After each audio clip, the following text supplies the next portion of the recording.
بسم اللہ الرحمن الرحیم۔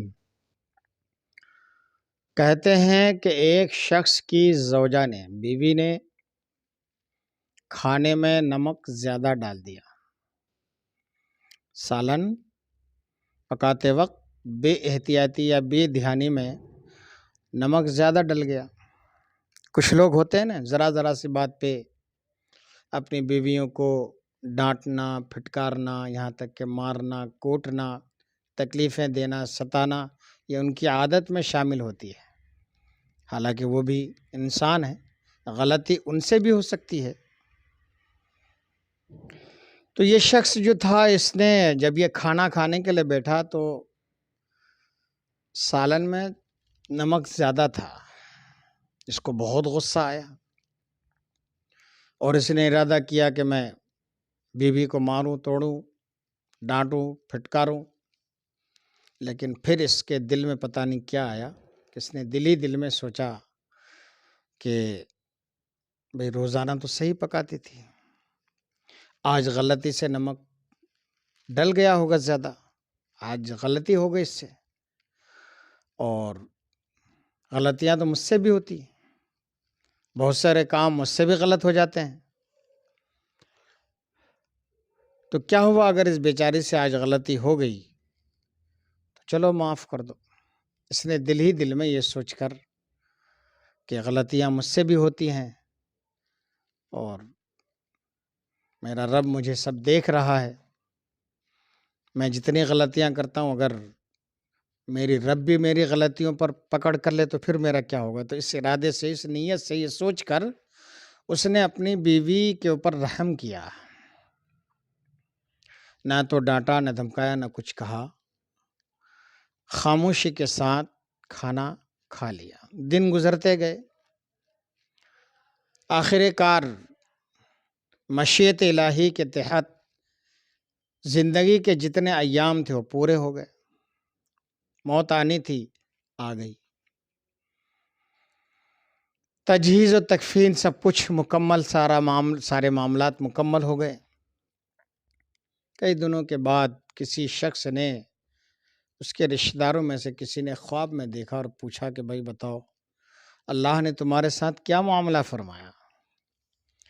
تو اس نے کہا کہ میرے جو معاملات تھے زندگی کے، ان سب کو دیکھ کر تو رب کے بارگاہ میری گرفت ہونے والی تھی، میں پکڑا جانے والا تھا۔ جتنی میری خطائیں، جتنی میری غلطیاں، جتنے میرے گناہ تھے، ان سب کی پاداش میں اللہ رب العزت کی بارگاہ میں میری پکڑ ہونے والی تھی، گرفت ہونے والی تھی۔ لیکن پھر رب عز و جل نے میرے اوپر رحم کھایا اور رب کی بارگاہ سے یہ ارشاد ہوا، اے فلاں، تو نے فلاں دن یاد کرو اس وقت کو جب تو کھانا کھانے کے لیے بیٹھا تھا، تو دل میں تو نے میری اس بندی کی خطا کو، غلطی کو معاف کر دیا تھا۔ تیری غلطیاں تو بہت ہیں، خطائیں بہت ہیں، گناہ بے شمار ہیں، لیکن تو نے میری بندی کی غلطی کو اس نیت سے معاف کر دیا تھا کہ میں بھی غلطیاں کرتا رہتا ہوں۔ یہ سوچ کر تو نے، اس نیت سے تو نے میری بندی کے، یعنی اپنی بیوی کی اس غلطی کو تو نے اس دن کے معاف کر دی تھی۔ میں تیری اس ادا، تیری یہ ادا مجھے بہت پسند آئی ہے کہ تو نے میری بندی کو، یعنی اپنی بیوی کی غلطی کو معاف کر دیا۔ تیری یہ ادا مجھے بہت پسند آئی، اس کے صلے میں جا، میں نے تیرے سارے گناہوں کو معاف کر دیا۔ سبحان اللہ، میں نے ساری غلطیوں کو تیری معاف کر دیا، ساری خطاؤں کو میں نے محو فرما دیا، مٹا دیا۔ اس لیے کہتے ہیں اللہ تعالیٰ اگر پکڑنے میں آئے تو چھوٹی چھوٹی غلطیوں پر، اگر وہ فیصلہ کرنے پر آئے، عدل کرنے پر آئے، تو ہم چھوٹی چھوٹی غلطیوں میں پکڑے جا سکتے ہیں، اور فضل کرنے میں آئے تو بڑے بڑے گناہ معاف کر دیے جائیں، بڑے بڑے مجرموں کو معاف فرما دیتا ہے۔ اللہ کرے ہمارے آپ کے ساتھ بھی یہ معاملہ ہو کہ اللہ تعالیٰ ہمارے سارے گناہوں کو درگزر فرما دے اور ہمارا بیڑا دنیا میں بھی اور آخرت میں بھی پار ہو جائے۔ تو میرے بھائیوں، یہ زندگی کے پہیے آئے دن گھوم رہے ہیں۔ یہ مسئلہ ہر ایک کے گھر کا ہے، میرے گھر کا بھی ہو سکتا ہے، آپ کے گھر کا بھی ہو سکتا ہے، کسی اور بھائی کے گھر کا بھی ہو سکتا ہے۔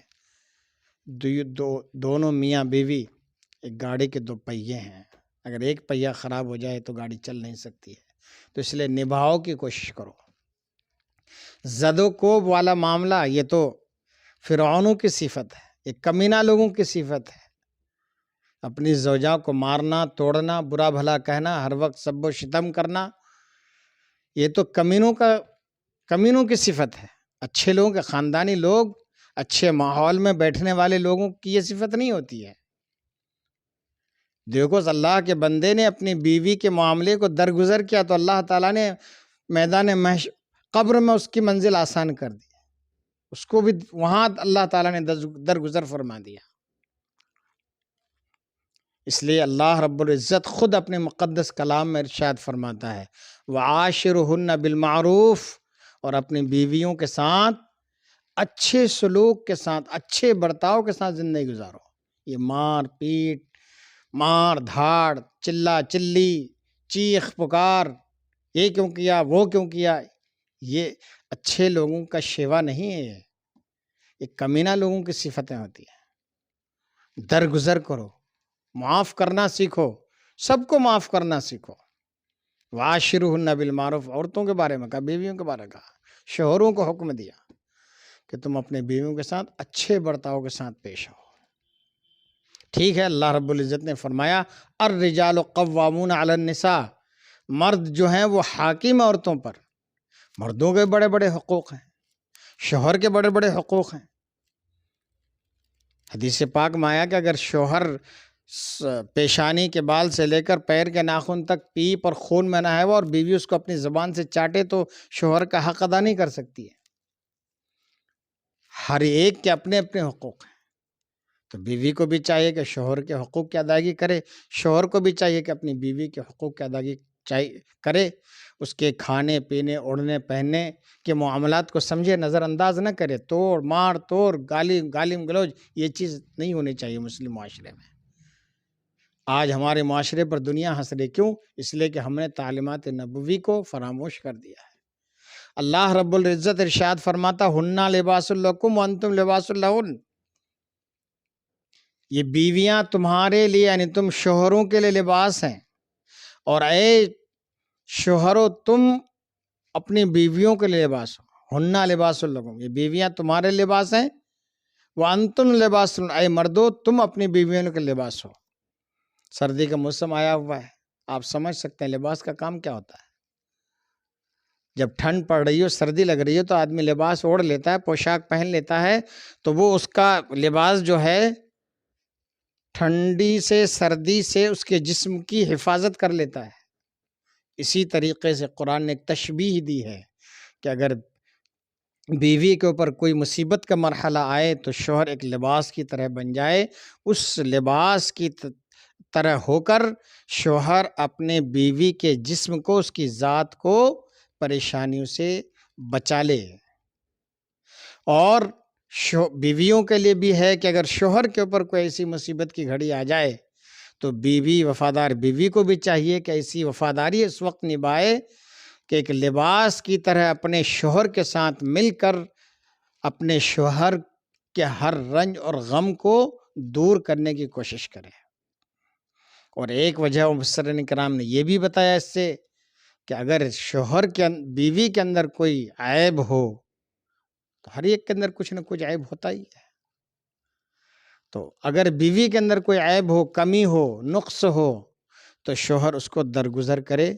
اور جس طریقے سے انسان کے جسم میں اگر کوئی عیب ہوتا ہے، اوپر سے کپڑے پہن لیے جاتے ہیں تو وہ عیب چھپ جاتے ہیں، نقص چھپ جاتے ہیں، کمی چھپ جاتی ہے، اسی طریقے سے اگر بیوی کے اندر کوئی کمی ہو تو شوہر کو ایک لباس کی طرح بن کر اپنے بیوی کی اس کمی کو چھپا دے، دنیا والوں کے سامنے ڈنڈورا نہ پیٹے، اس کی تشہیر نہ کرے، اس کا اعلان نہ کرے۔ اسی طرح سے وَأَنْتُمْ لِبَاسٌ لَهُنَّ وَأَنْتُمْ هُنَّ لِبَاسٌ لَكُمْ، یعنی بیوی شوہروں کے لیے لباس اور شوہر بیویوں کے لباس. تو یہ ایک طرف بیویوں کو بھی ایک سبق دیا اللہ رب العزت نے، اور ایک طرف شوہر کو بھی بتایا کہ اگر بیویوں کے اندر کوئی کمی ہو تو اے مردو تم چھپاؤ، اور اگر شوہر کے اندر کوئی کمی ہو، کوئی عیب ہو تو اے بیویوں تم چھپاؤ، تم اس کو درگزر کرو. یہ اسلامی معاشرے کی تشکیل کے لیے، اسلامی معاشرے کو تعلیمات نبوی کے مطابق، تعلیمات نبوی کے سانچے میں ڈھالنے کے لیے، ایک مومنہ اور ایک مومن کی صفت کے دائرے میں رہ کر زندگی گزارنے کے لیے اللہ تبارک و تعالیٰ نے طرز عمل بتایا، زندگی گزارنے کا طریقہ بتایا کہ اگر تم نے اس طرح سے زندگی گزاری تو انشاءاللہ اگرچہ تمہاری زندگی میں تکلیفیں ہوں، پریشانیاں ہوں، رزق کے معاملے میں، اولاد کے معاملے میں، یا کسی اور کاروبار کے معاملے میں ہو، اگر میاں بیوی کے درمیان الفت و محبت رہتی ہے تو انسان پھر ساری تکلیفوں کو بھول جاتا ہے.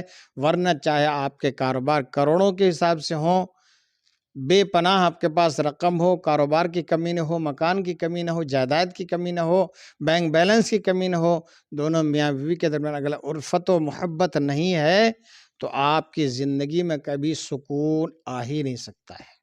تو اگر سکون کی زندگی گزارنا چاہتے ہیں تو سرکار علیہ الصلوۃ والسلام کے فرمان پر، صحابہ کے نقش قدم پر چلو، اور خود اپنے رب العزت جل وعلا کے اس فرمان پر عمل کرو. اللہ تبارک و تعالی ہم سب مومن بھائی بہنوں اور تمام مومنات اور مومنین کی جو اس ازدواجی زندگی ہے، میاں بیوی والی زندگی، اللہ تعالیٰ سب کی زندگیوں سے کھٹاس کو، کڑواہٹ کو دور فرما دے اور سب کے درمیان محبت الفت پیدا فرما دے.